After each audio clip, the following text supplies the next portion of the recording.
आगरा। हम सनातन संस्कृति और सनातन धर्म को आत्मसात करके ही अपने राष्ट्र को ऊंचाई पर ले जा सकते हैं। यह उद्गार केंद्रीय शहरी विकास राज्य मंत्री टोकन साहू ने शुक्रवार शाम बल्केश्वर पार्क में विश्व कल्याण मिशन ट्रस्ट की आगरा इकाई द्वारा आयोजित श्रीमद् भागवत कथा का दीप जलाकर शुभारंभ करने के बाद पहले ही दिन खचाखच भरे पंडाल में बैठे हजारों भक्तों और श्रद्धालुओं के समक्ष व्यक्त किए। राष्ट्रीय संत पूज्य चिन्मयानंद बापू ने भागवत कथा का महात्म्य सुनाते हुए कहा कि भगवान कृष्ण की कथा ही कथा है, बाकी सब सांसारिक प्रपंच है, वृथा है, व्यथा है। उन्होंने कहा कि भगवान राम की कथा जहां हमें जीना सिखाती है, वहीं भगवान कृष्ण की भागवत कथा मृत्यु के भय से हमें निर्भय करके मृत्यु को महोत्सव बनाती है। जो बंद पड़ा था उसे भगवान स्वयं खोलने आ गए।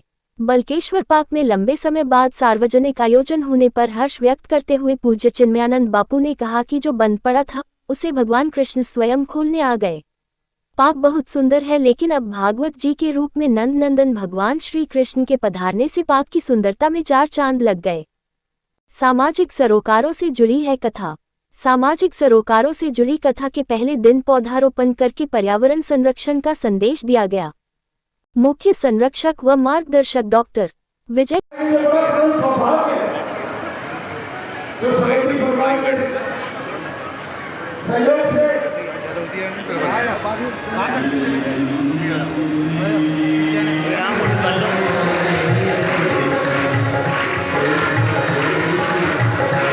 उनकी श्रद्धा बहुत थी और उनकी श्रद्धा के आगे हम सब नतमस्तक थे, लेकिन माताओं को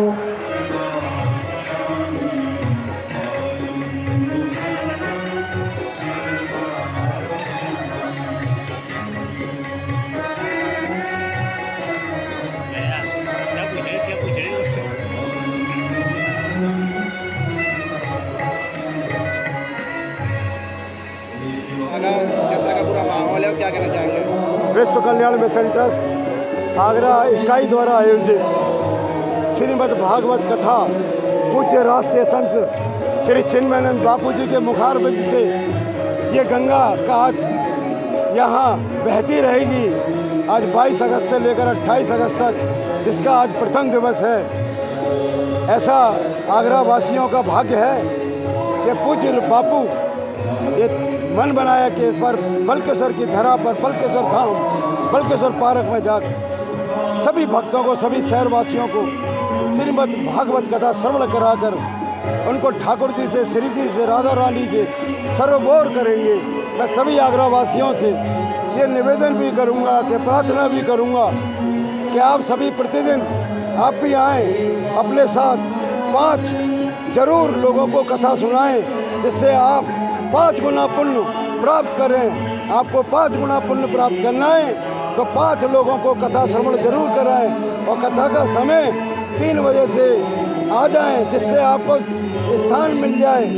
3 बजे से आकर 7 बजे तक कथा श्रवण करें, उस प्रसादी प्राप्त करें, राधे राधे कहते हुए आएँ और राधे राधे कहते हुए जाएं।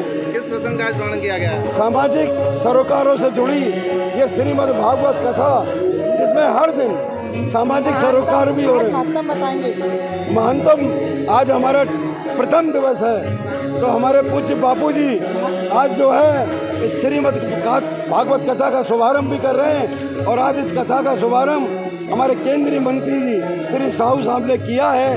और सभी भक्तों को भी मैं यही निवेदन करूंगा, पूरा आगरा आके श्रवण करे श्रीमद् भागवत कथा को। ये मेरी आप सबसे विनती है। मैं बाबा भोलेनाथ के और माँ जमुना जी के आशीर्वाद से श्रीमद् भगवत कथा बल्केश्वर पार्क में 22 अगस्त से आज से शुरू हो गई है, जहाँ बापू जी सभी देवी देवताएं, हनुमान जी सभी यहाँ विराजमान हैं। सभी आशीर्वाद देने के लिए हम सभी भक्तों को यहाँ पर आज विराजमान है।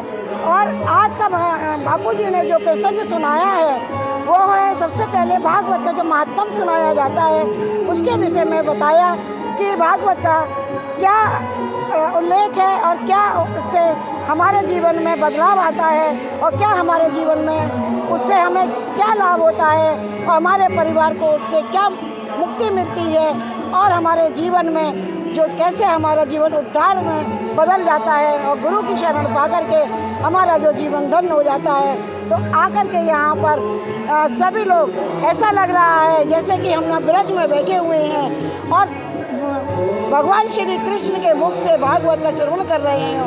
जैसे कि कुरुक्षेत्र में श्री कृष्ण जी ने अर्जुन को जब उपदेश दिए थे, उसी प्रकार व्यासपीठ पर बैठे हुए सद्गुरुदेव आज कृष्ण के रूप में हमें उपदेश दे रहे हैं कि आने वाले कलयुग से अगर पार पाना है और हमें भव से सागर में उतरना है तो भागवत का, रामचरितमानस का बच्चों को भी सभी को लाइए ताकि वो भी इस चीज़ को जान सकें और हमारा जीवन धन्य हो। हम भव सागर पावन धरा पर, यमुना के तट पर भोले बाबा के आशीर्वाद से, श्रीमती राधा रानी और कान्हा जी के आशीर्वाद से पूज्य सद्गुरुदेव संत श्री चिन्मयानंद बापू जी आज यहाँ पधारे हैं और उनके मुखार बिंद से श्रीमद् भगवत गीता का अमृत रसपान हम सब भक्तगण यहाँ कर रहे हैं। आप सबसे विशेष अनुरोध है ज़्यादा से ज़्यादा संख्या में यहाँ भक्तगण आए और इस अमृत रस का रसपान अगस्त से 28 अगस्त तक चिन्मयानंद बापू जी की कथा का रसपान किया जा रहा है।